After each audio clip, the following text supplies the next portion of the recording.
Okay, so this lecture is about the speed of light, and it may be not making quite as much sense whenever we're talking about the speed of light and we're talking about gravity right before this, but they are related, as we'll talk about just a little bit later. It says the speed of light. It is impossible to travel faster than the speed of light, and certainly not desirable as one's hat keeps blowing off. And that's a quote from Woody Allen. The goals are that you understand the experiments that determine the speed of light, and that you understand the formula that applies to light waves, and that finally that you know that the speed of light is a constant, and you should be able to perform calculations with that value. So light is the fastest thing in the universe. There is nothing that travels faster than light in a vacuum. Okay, so because of this, whenever you get a speed value, you can always compare it to the speed of light to see if it's faster than the speed of light, you made a mistake somewhere, because nothing travels faster than light. Now, there was some thought that maybe there was a neutrino that would travel faster than light. This last year, it made a lot of noise in the media, but it turns out that that was not correct. They did not have a neutrino that travels faster than the speed of light. To date, light is the fastest thing in the universe. So Galileo. Galileo was one of the first ones. We've talked about Galileo before with acceleration and so forth, but Galileo was one of the first ones to attempt to measure the speed of light. What he did is he and an assistant got on opposite hills that they knew the distance between the hills, and what they did is they practiced covering and uncovering lanterns so that they got to be pretty good at it. So as soon as one saw a lantern, he would immediately uncover another lantern, and using those two lanterns, they'd say, okay, well, how long did it take from the time the first person uncovered their lantern to the time the second person uncovered their lantern and the light got back to the first person to see how fast light traveled. Now, there's a lot of problems with this, and the biggest problem that we have is that light travels very, very, very fast. So it travels faster between those two hills then it takes the time for the person to, number one, realize that the lantern is uncovered, and then two, take the cover off of their lantern. But this is the basic idea that, oh, okay, well, what we're going to do is we're going to, in essence, reflect light back, and we're going to measure how fast it is. Now, the value that Galileo got was not anywhere close to the speed of light, but he was able to recognize that it is very, very, very fast, especially when compared to sound, because you can detect echoes with sound very, very well. So Michelson-Morley, this is a Michelson-Morley experiment. It was primarily done by Michelson, who's an instructor at the Naval Academy, and then he's basically trying to measure the speed of light. And the reason why he was trying to do that is he was trying to disprove, or he was trying to prove something called ether. And ether was this hypothetical substance that light travels in. We'll talk about it a little bit later, but waves generally have to travel in something. Like you have waves that travel in the water, and you see them as water waves. Sound travels in air. They were looking for what light traveled in. They called it ether. And so he was trying to measure very, very small differences in the speed of light and say, okay, well, that means the ether is going this way or the ether is going that way. But basically what he did is he set up a light source, and with that light source, he had a mirror. And this mirror right here was actually a half mirror, which means that half the light got bounced this way and half the light got through. Well, if half the light gets bounced this way and hits another mirror, and then half the light bounces or gets through and then bounces back, what you can do is you can set the distance of these mirrors, and you can see what the difference is when they hit this detector. It's something called a fringe pattern. Well, by making these distances not quite exact, just very, very small differences, and then seeing the pattern that results, he was able to determine the speed of light with a great degree of accuracy. Okay, so much so that he saw that no matter which way he spun this apparatus, okay, he wanted to see if he spun it around that the speed of light would be different, and it wasn't. And he kept doing this experiment over and over and over again, using bigger and better equipment, shooting the eventual light source between mountains. But at the same time, he kept coming up with the same result, that no matter which way he spun it, that the speed of light was the same. So even though he was trying to determine the properties of ether, what he actually ended up doing is he actually ended up disproving the fact that ether exists, and he discovered that light actually travels in a vacuum. So, the speed of light is currently considered to be 299,792,458 meters per second. We generally round that to 3.0 times 10 to the 8th. Light will always travel at this speed, except when it doesn't, but we'll get into that a little bit later. The speed of light is 3 times 10 to the 8th meters per second in a vacuum. This part right here has to do with the fact that when it goes into something else that's not a vacuum, like water or something like that, it may not quite travel at this speed. But this right here is the C value. It's the constant value that's the speed of light for the speed of light in a vacuum.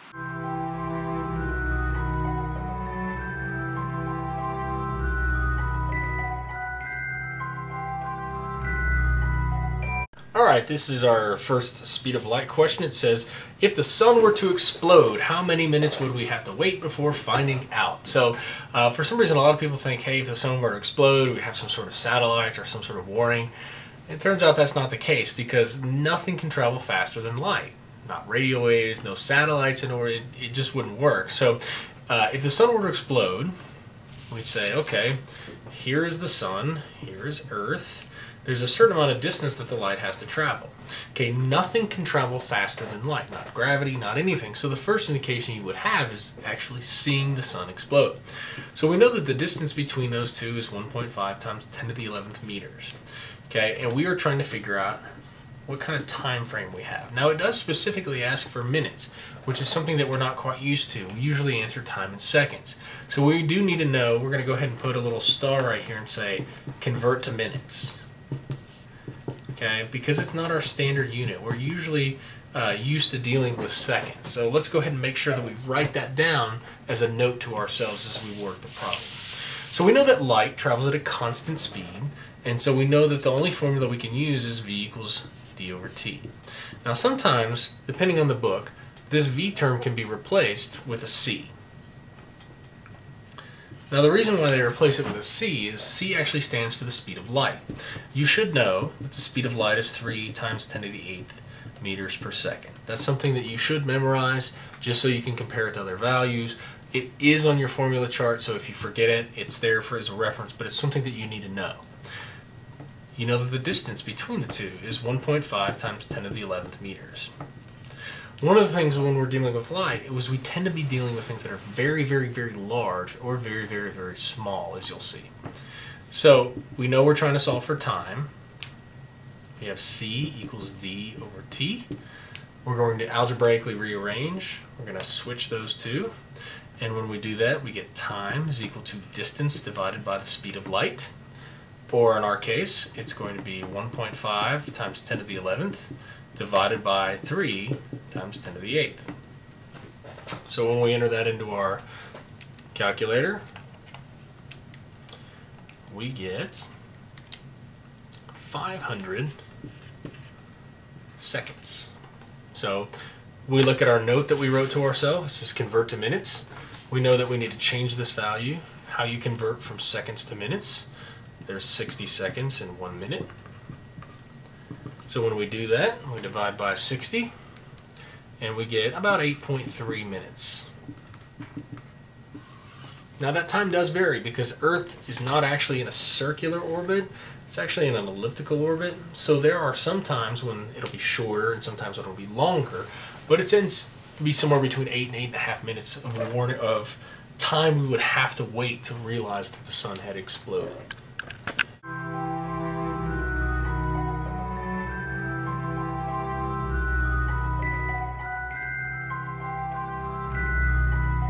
Okay, so one of the fascinating things about light is you start to realize how big astronomical distances are. Now the Voyager 2, it says, is 1 times 10 to the 12th meters away from Earth. It's actually further than that now, but just for argument's sake, we're going to say it's at 1 times 10 to the 12th, or 1 trillion meters away from Earth. This will also help you put a trillion in perspective.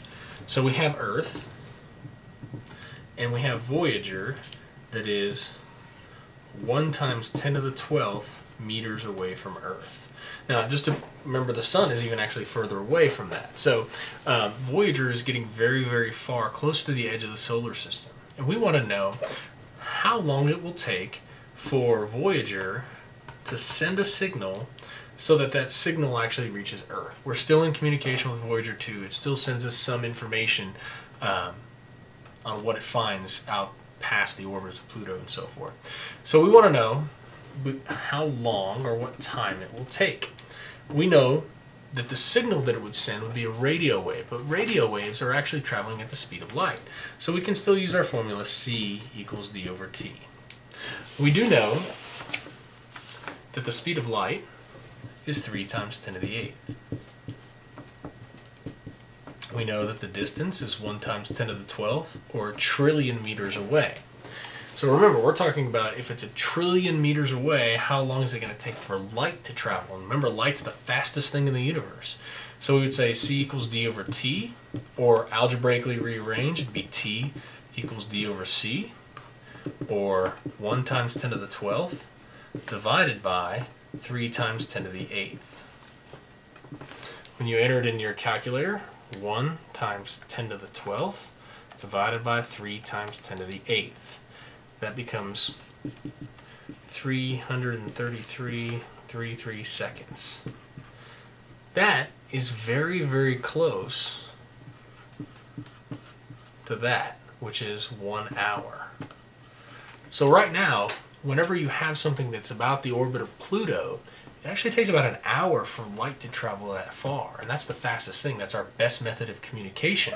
So whenever you see something, say Voyager's about to crash into an asteroid, it takes an hour for the signal to turn to go out there, and then another hour for you to get the response to say whether or not it turned in time. So it's a pretty significant impact on trying to navigate these probes through space.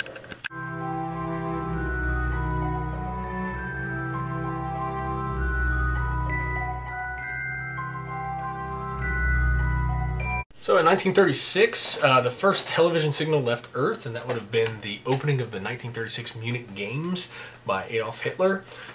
So if an alien culture were to see this signal in 2012, how far away is this alien culture? So remember, television signals are just like light. They're going to travel at the speed of light. So what we're going to say is okay, here's Earth. Here's this alien planet over here. We do know that we sent the signal in 1936, and we know that they received it in 2012. Well, we want to know, we received their response in 2012. And it says, assume that they reply right away. And so the reason why we say that is we send a signal out, and it comes back, and the total time frame that we have here would be 2012 to 1936. So 2012 minus 1936 gives us a time frame of 76 years. Well, 76 years is a long time, and that'll allow us to figure out what the time is in seconds. Now, we do realize that we're trying to solve for the distance here. One thing before we move on and convert this to seconds is you need to realize it's 76 years round trip, so to go there and come back.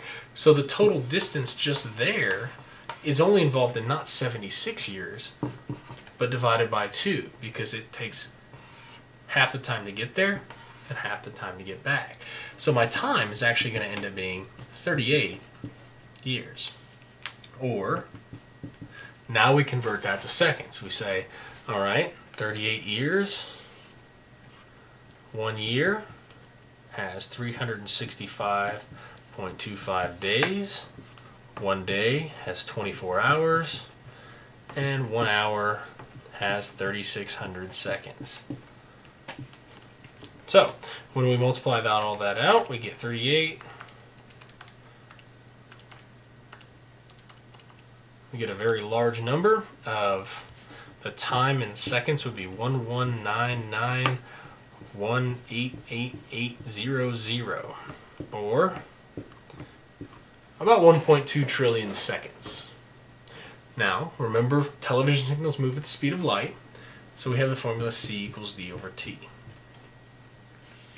We have, algebraically, we can rearrange this. We multiply both sides by t, and we get d is equal to ct, or 3 times 10 to the 8th, which is a large number, times 11991888800, which is also a large number. So when you multiply these two things out, you get the total distance in meters of being 3.6 times 10 to the 17th meters away, which is very, very, very far. If you were trying to put this in perspective, it'd be somewhere along the lines of, let's see, 360,000 trillion meters.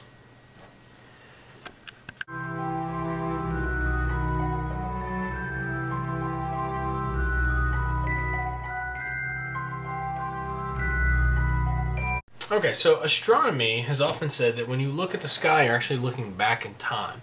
And that's true to some extent. Let's explain why. It says a supernova occurs from a star that is known to be 2.5 times 10 to the 6 meters away. It says the light reaches Earth this year. This year is 2012.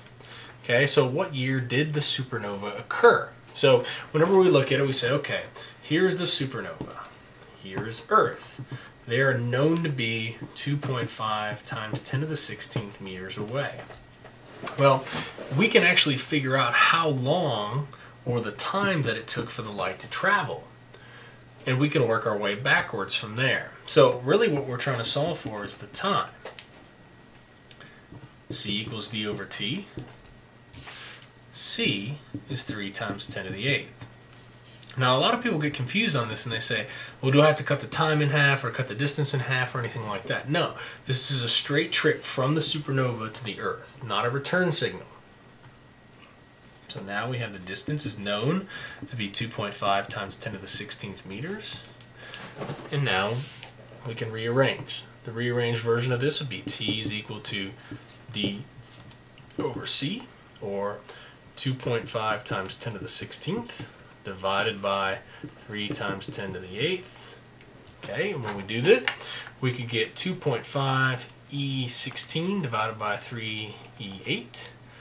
And we get a fairly large number right there. But now, we wanted to go ahead and convert it to years. So we divide by 31,557,000, which is the number of seconds in a year, and we actually get 2.64 years, which means that if it were this far away, then the explosion happened in 2009, approximately 3 years ago. However, I will tell you that the closest star that we have to us is more than twice that distance. So whenever we're talking about things going nova, they are much, much further away. In fact, supernovas tend to be thousands of years ago because they're so far away. The closest star we have is called Proxima Centauri, and Proxima Centauri is still about 5 years away from light. Alright, so light doesn't always travel at this speed, and the reason why is light is actually absorbed when it hits certain types of atoms, and the absorption of light actually happens when the light comes in and it actually hits this electron. Whenever it hits the electron, it actually bumps the electron up to the next level. And the process of doing this, the electron, when it goes up to the next orbit, is unstable. It doesn't really want to be up there. So it will eventually fall back down. But the process of being absorbed, bumping up to the next level, falling back down, and being re-emitted takes time. So even though light always travels at a constant speed, there are times it appears when it doesn't. And it turns out that whenever you have more atoms closely packed together, the more absorptions and emissions occur. So it appears overall like light is slowing down, even though the light in between atoms is always traveling at the same speed, the speed of light.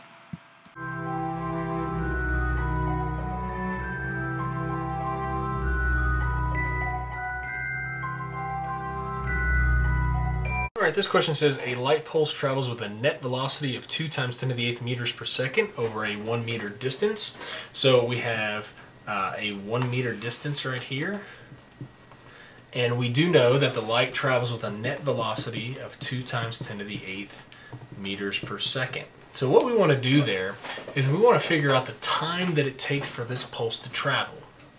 And then what we want to do is we want to figure out what it should have taken light, provided that there was no absorption. The difference between those times is going to be the time of each absorption. So what we want to do is we basically want to look for time. And we want to do it twice using the formula. Well, let's change that to a V because we're really not talking about the speed of light for both of them.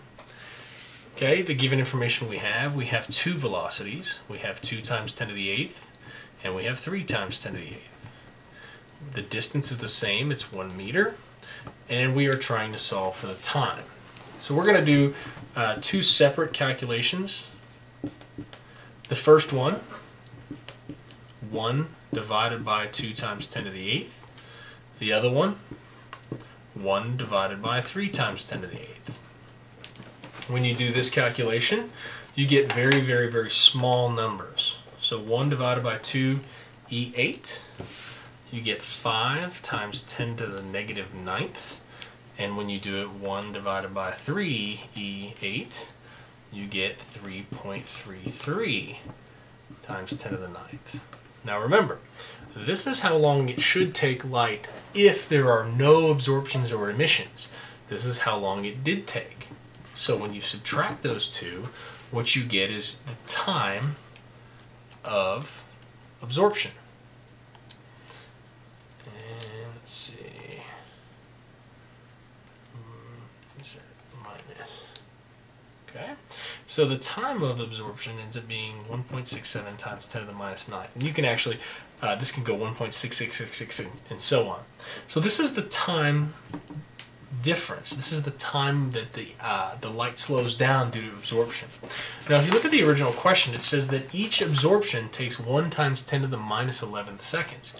So if you take the total time and you divide it by the time of each absorption, you will get the number of absorptions,